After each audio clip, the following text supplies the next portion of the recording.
Hello बच्चों, आज हम जो चैप्टर पढ़ने जा रहे हैं उस व्याकरण का कक्षा 9th का वो है अनुस्वार एवं अनुनासिक।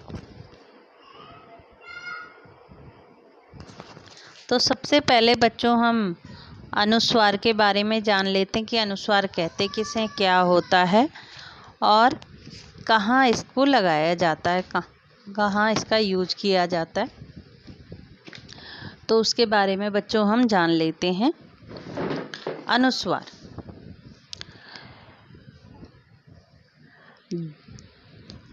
स्वरों के उच्चारण में यदि हवा केवल नासिका से निकले तो उसे अनुस्वार कहते हैं।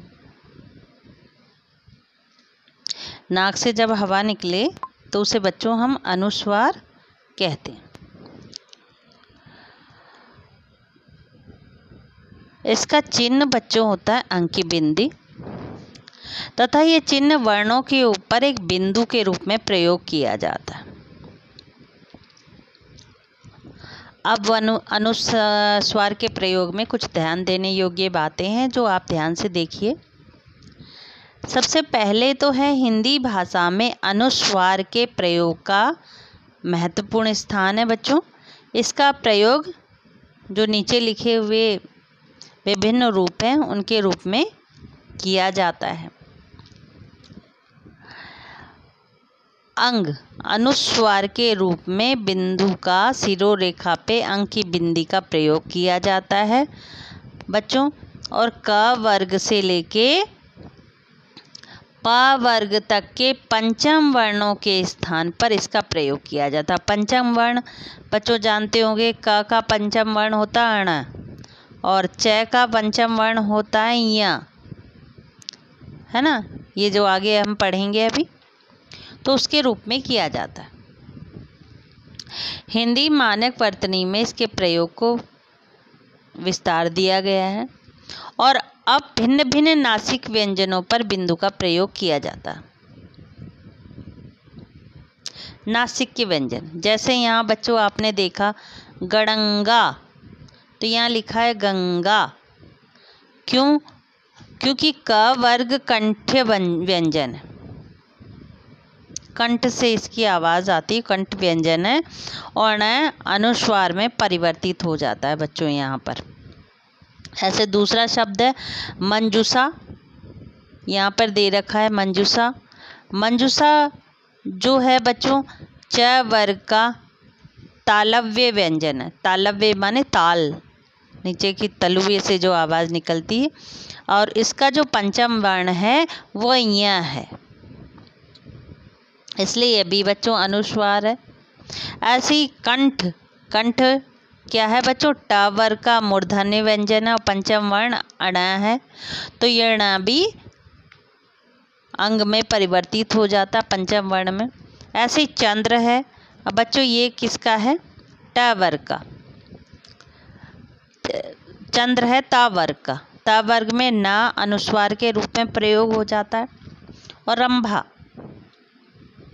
रंभा में जो म है वो ओष्ठ व्यंजन है और ओष्ठ व्यंजन भी अनुस्वार के रूप में प्रयोग हो जाता है बच्चों। अनुस्वार के पश्चात देखो यहाँ एक दे रखा है कि अनुस्वार के पश्चात यर लव तथा ह आने पर शब्दों में अनुस्वार अपने मूल रूप में ही रहता, जैसा है वैसा ही रहेगा, वो बिंदी के रूप में प्रयोग नहीं होता है। जैसे बच्चों शब्द आता है मान्यवर, यहाँ दे रखा है, तो देखो न के पश्चात ये आया है, यहाँ पे देखो मान्यवर,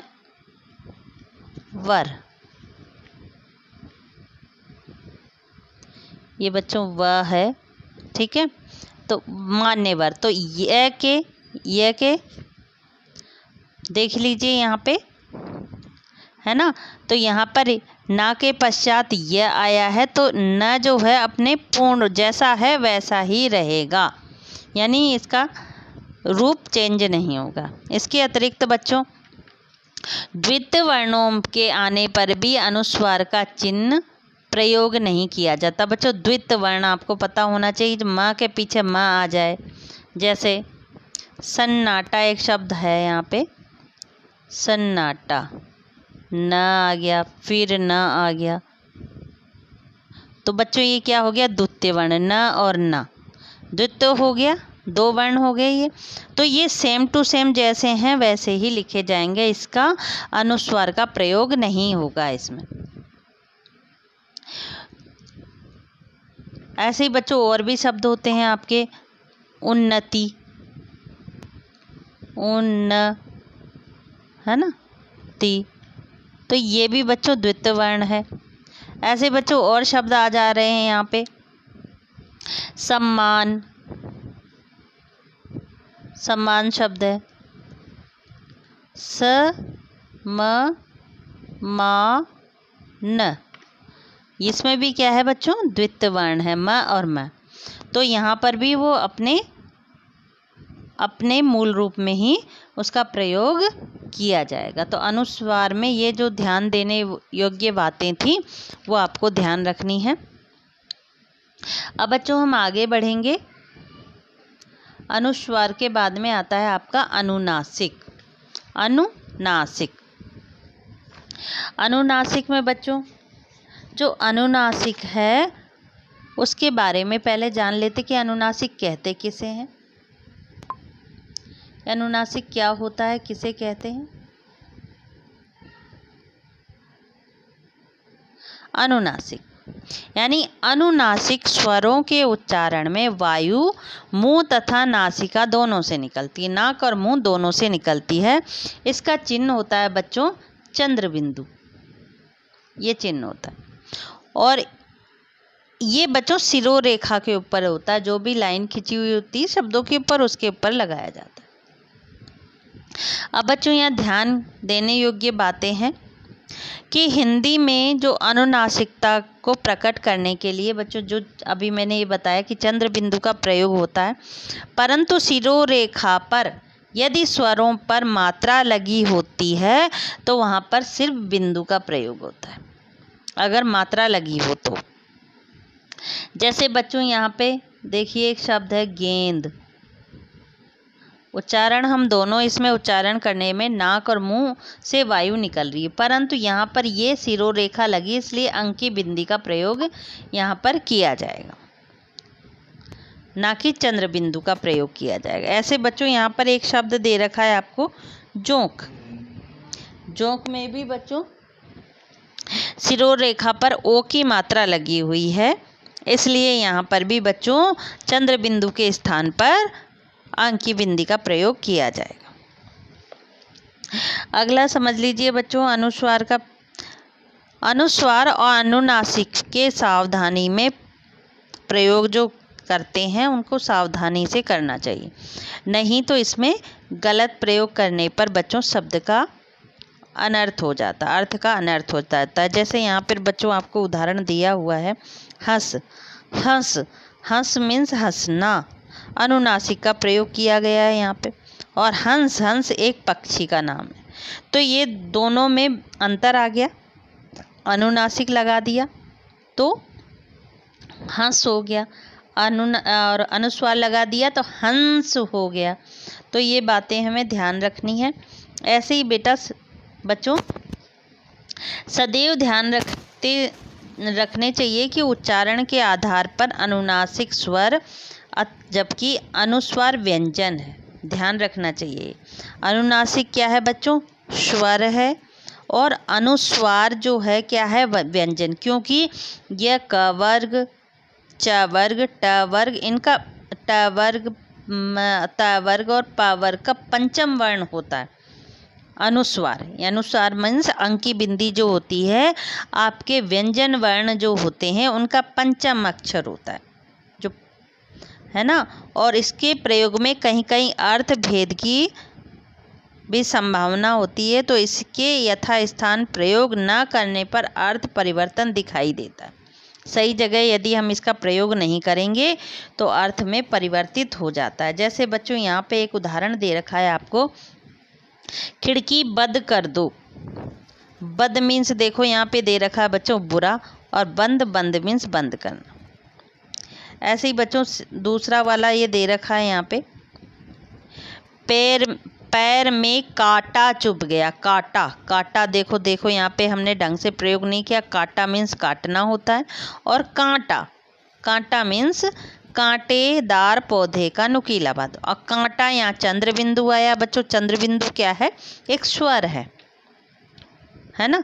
तो ये बातें हमें ध्यान रखनी पड़ेंगी, तभी हम अनुस्वार और अनुनासिक का सही से हम उसे स्पष्ट कर पाएंगे। अब बच्चों यहाँ पर कुछ देखिए मैंने प्रश्न रूप में दे रखे हैं आपको कि निम्नलिखित शब्दों में उचित स्थान पर अनुस्वार का प्रयोग करके पुनः लिखें। अब जैसे यहाँ पे लिखा सख, तो सख की जगह क्या हो जाएगा बच्चों? शंख, शंख। ऐसे मंजन, तो म पे अनुस्वार लग जाएगा, यहाँ पे संग, स पे, क्योंकि यहाँ पे जो है ग किसका है बच्चों?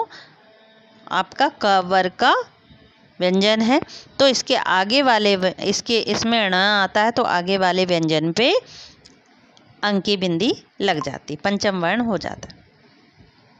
ऐसे बच्चों अगले हैं आपके, देखो यहाँ दे रखे हैं, निम्नलिखित शब्दों में उचित स्थान पर अनुनासिक का प्रयोग करें। अनुनासिक, ठीक है। यहाँ शब्द दे रखा आंचल, आ, चंद्र बिंदु लगेगी, चल, शब्द बन गया। ऐसे फांसी, बूंद, अंधेरा। अब यहाँ समझने योग्य बात है बेटा, अंधेरा, अंधेरा, तो यहाँ पर धा पे क्या लगा है बच्चों? शिरोरेखा पर मात्रा लगी, इसलिए इनका चीज़ों का ध्यान रखना। अब देखिए बच्चों तीसरा प्रश्न है कंठ। यहाँ पे इनके मूल करते हुए इनके मानक रूप लिखिए। कंठ, ट है तो कंठ हो जाएगा। ये इनका मानक रूप क्या है? अणा का ये वाला है ना। तो ये ध्यान रखने योग्य बातें हैं जो हमें बड़े ध्यान रखनी पड़ेंगी, तभी हम इन चीज़ों को सही रूप से कर पाएंगे। अब बच्चों नीचे भी और भी दे रखी हैं चीज़ें, उनको भी हम ध्यान रख लेते हैं, ध्यान देते हैं कि कैसे कैसे आपको इन सब का करना है। जैसे यहाँ पे आपको देखो, यहाँ पे ये अभी एक मिनट, कंठ, तो इसका मूल रूप आपने भी देखा, मैंने बताया था कि इसका इस तरह से होता है। ये अणा है तो आपको कैसे लिखना पड़ेगा? कंठ, ठ, ठीक है। और रणंग, रंग हो जाएगा, ठीक है। यहाँ पे पंचम वर्ण दे रखा है। ऐसे कुंडली, तो ये हटा के ड हटा के यहाँ पे अंकी बिंदी आई। ऐसे आरंभ, यहाँ पे बच्चों रंभ, रंभ, तो इस तरह से आपको ये सारा करना है। आशा करती हूँ कि आपको ये समझ में आ गया होगा। धन्यवाद।